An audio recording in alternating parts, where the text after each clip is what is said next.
Chapter 32. A New Uncle. The next time Dr. Warren entered the chamber where Pollyanna lay watching the dancing shimmer of color on the ceiling, a tall, broad-shouldered man followed close behind him. "Oh, Dr. Chilton! Oh, Dr. Chilton! How glad I am to see you!" cried Pollyanna. And at the joyous rapture of the voice, more than one pair of eyes in the room brimmed hot with sudden tears.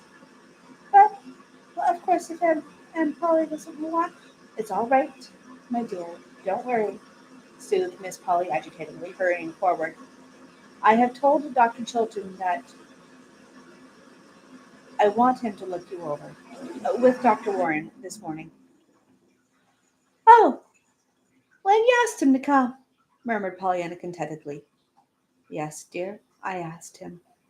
That is, but it was too late." The adoring happiness that had leapt to Chilton's eyes was unmistakable, and Miss Polly had seen it. With very pink cheeks, he turned and left the room hurriedly. Over in the window, the nurse and Dr. Warren were talking earnestly. Dr. Chilton held out both his hands to Pollyanna. "Little girl, I'm thinking that one of the very gladdest jobs you ever did has been done today," he said in a voice shaken with emotion. At twilight, a wonderfully tremulous, wonderfully different Aunt Polly crept to Pollyanna's bedside. The nurse was at supper. They had the room to themselves. "Pollyanna, dear, I'm going to tell you, the very first one of all. Some day, I'm going to give you Dr. Chilton to you for your uncle. And it's you that have done it all. Oh, Pollyanna, I'm so happy and so glad, darling." Pollyanna began to clap her hands, but even as she brought her small palms together for the first time, she stopped and held them suspended. "Aunt Polly!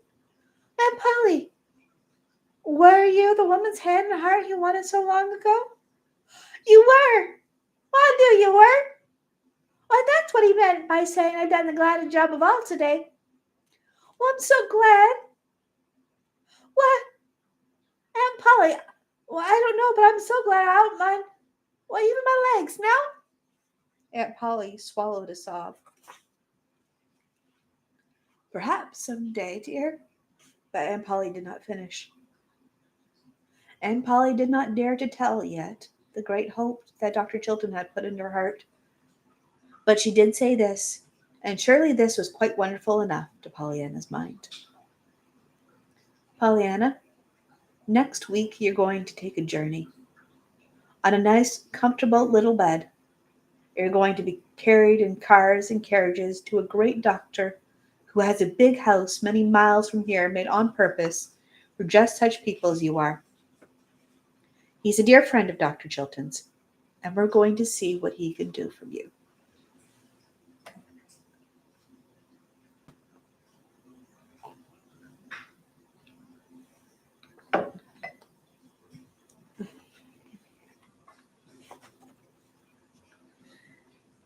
Chapter 32, which is a letter from Pollyanna. "Dear Aunt Polly and Uncle Tom, oh, I can walk.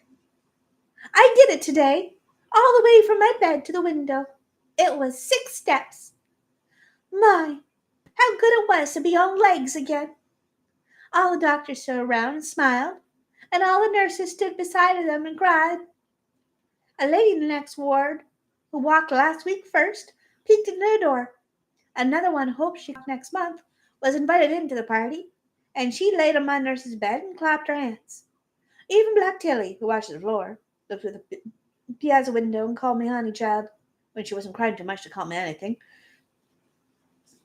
I don't see why they cried. I wanted to sing and shout and yell.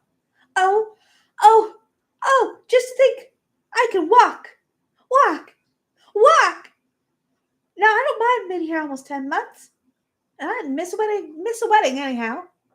Wasn't that just like you? Aunt Polly, to come on here and get married right beside my bed so I can see you? You always do think of the gladdest things. Pretty soon they say I shall go home. I wish I could walk all the way there. I do. I don't think I shall ever want to ride anywhere anymore. It'll be so good just to walk. Oh, I'm so glad. I'm glad for everything. Well, I'm glad now I lost my legs for a while.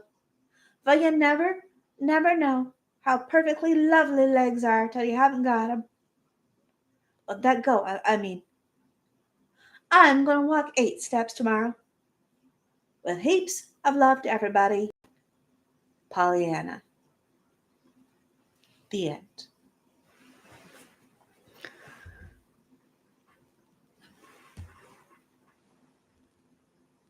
And that, my friends, is Pollyanna. Thanks so much for joining me in this delightful story. I'd love to hear your thoughts on the novel or anything, really. Feel free to comment, like, and subscribe, and check out the links below for ways to keep an eye out for more upcoming content. Have a wonderful night, and I'll see you in the next one.